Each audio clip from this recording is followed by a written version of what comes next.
every one of those camps was like about food and shelter. And then you start dying. Then it starts getting abusive so I'm like, okay, the key is don't be dependent. You know, most people die from exposure, disease. That's all about food quality, water quality.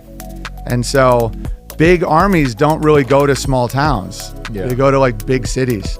Dude, it's pretty wild when you look at how dependent we are just living in a Crazy. house. You rely on air conditioning, energy, food, gas. You're all depending on someone else. Yeah, and then look at all the SSRIs. Like imagine if just the prescription drugs stopped in America.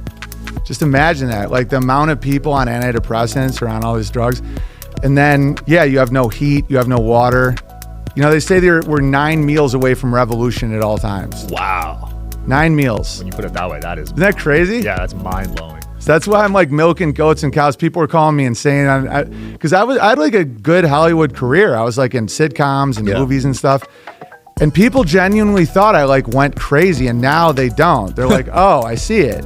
I'm like, you know, me and my 4 kids are like making cheese and Yeah, you had the foresight back then. yeah, but it was like I was forced into it because I wouldn't compromise on my ethics as a comedian.